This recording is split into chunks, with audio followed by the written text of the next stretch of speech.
Hey guys, Michael here. So you can see the rumbling water, the stream flowing here, and it's beautiful. It's a beautiful winter scenery.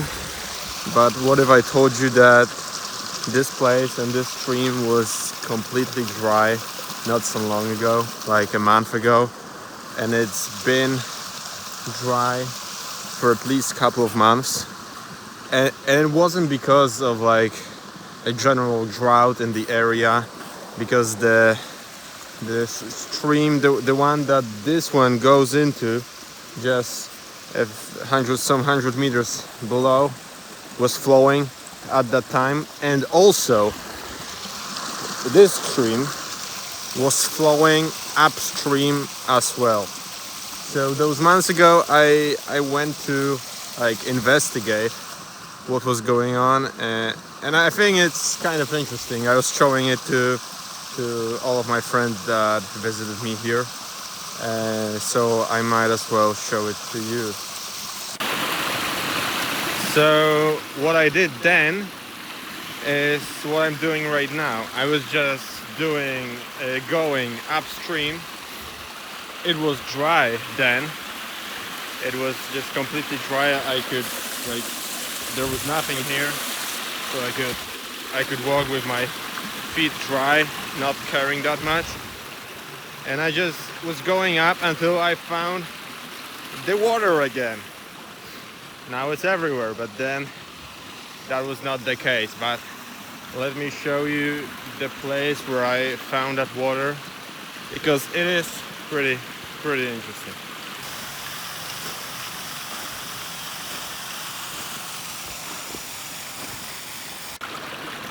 So this is the place from which the stream disappeared. Upstream it was flowing. It was flowing pretty good, like 1 liter per second, because I measured it. And after this stretch, it kind of disappeared. It was like no water whatsoever, or very little. And you can kind of see the reason why. If you look around, there's a road going there, and here as well, and the road was crossing the stream. And what happened over the years is that on this flat part, the sediment accumulated. I've seen it, so I can tell you that. And the water, instead of going with the riverbed like it was supposed to over the thousands of years, it started to go along the road, because you can see there's not a huge level difference between there and there, because that road is going downhill. So this was all clogged with sediment, with rocks, with sand and everything like that. So the water started flowing there, and I can show you what it has done, because that's one reason why the stream disappeared in the or at least that's the first stage. So the water from that stream there was flowing here, and you cannot see that well, also because of the snow. But as we go a bit further, of course it was visible, because that road got a little bit deepened. So the water was flowing here. It was all muddy.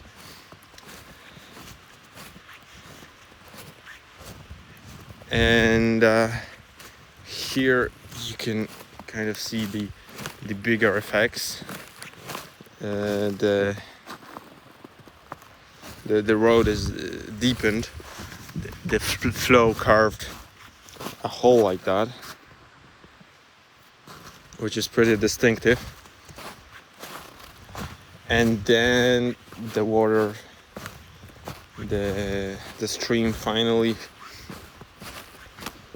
goes off the road and was flowing there. So that was the path of the stream. Yeah. So basically there was still the same amount of water, just not concentrated flow. So this flow just got dispersed. It wasn't going in one straight line across the riverbed. It just diverted and was going here.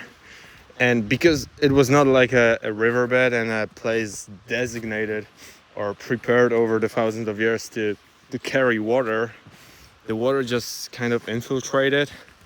And even though it was going here, as you can see, maybe this was during the flood in 2024, but over this slope, it kind of just infiltrated, and it never flowed again directly into the stream downstream.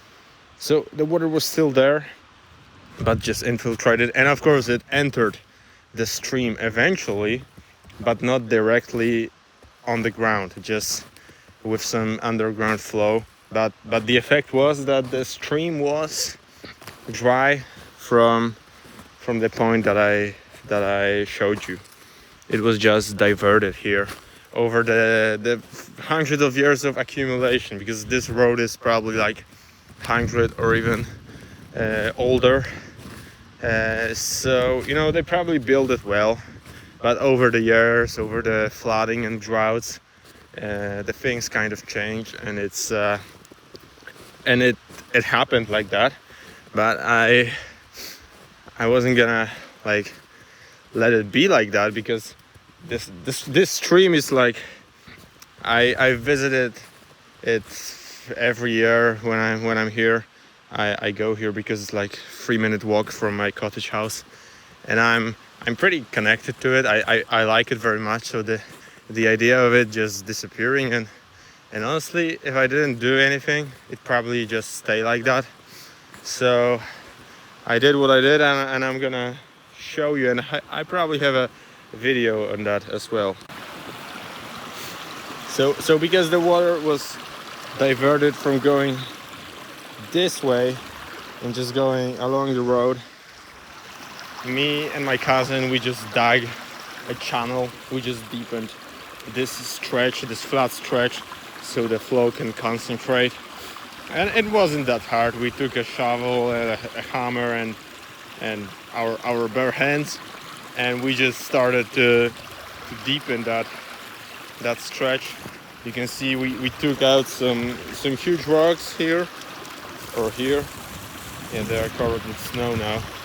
And pretty fast, pretty quick, the flow, the water started going this way.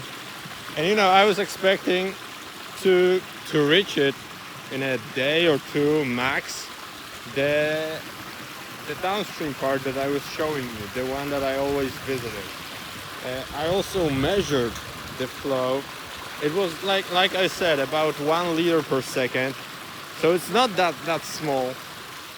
So we were waiting for the results, and what happened is nothing happened, which is like it should flow downstream, but it wasn't. And it's also an interesting thing to show you, or at least to share my speculations on why it happened and why it's now over. So from that point above, the stream started flowing, and it was flowing for like a couple of meters, maybe 20, 30, but it then disappeared. And that's the reason number 2, I think. It's the flooding we had in 2024. And it kind of, for sure, remodeled that stretch, definitely. But this riverbed as well. So, there's a lot of energy in the flow during the flooding. The sediment was carried, all the branches, the leaves, and it was all deposited once the flow changed, when the flow decreased. And then what happened? The water got diverted. It wasn't flowing here, so there were created like some sediment barriers, and I also did some sketches on that in my notebook. I'm gonna show you that. So the sediment just created some barriers and some ponds, and even though once I unplugged or like dug the channel through so the water could flow, the water just was flowing until it reached those ponds created of sediment barriers. And what happened was that the water was infiltrating into the ground. So the pace of water infiltrating was faster than the water just filling the pond and flowing over the barrier. So I just thought to myself that while this was all dry, also the groundwater and all the gaps in the rock became dry, and it took some time, or I thought that it's gonna take some time until those all the cracks are saturated again with water. And then what happens is that the water is no longer infiltrating, but it fills the pond and it flows over the barrier until the next barrier, until the next pond, and then the water is gonna flow again. So that was my theory number one. And the second was that we just need to wait for a bigger flow to just destroy all of those barriers once again. And it kind of happened right now, but it's not all the explanations, because I was monitoring this stream over a month or so, and yes, the stream slowly migrated downstream.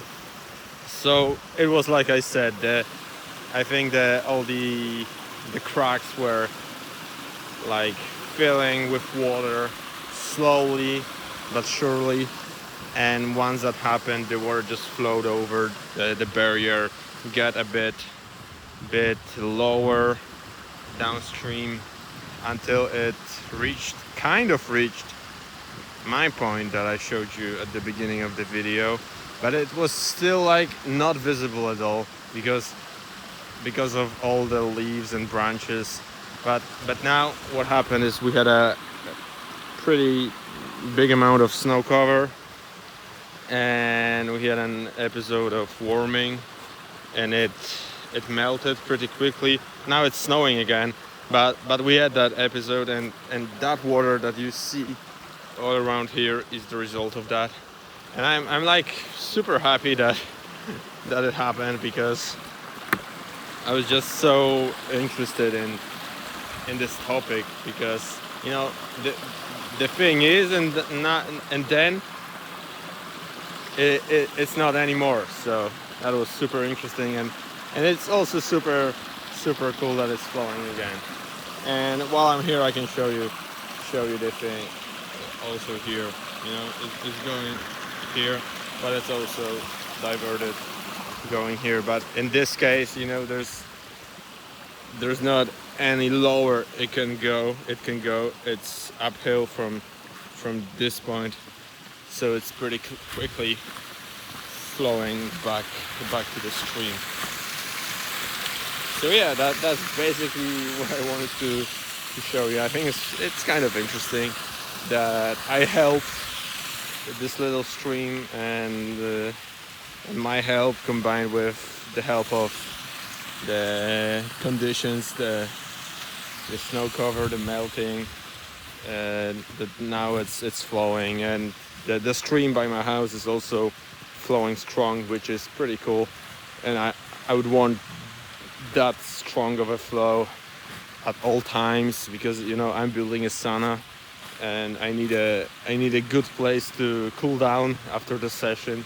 So that big of a flow would be just perfect. just perfect for just going all in and cooling down.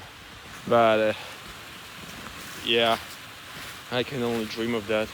Let's wait until the summer when this thing probably dries out, maybe, because we tend to have pretty dry summers some years back. So we'll see how it goes. And I'm coming home. Thank you for watching, and see you in the next video. Bye bye.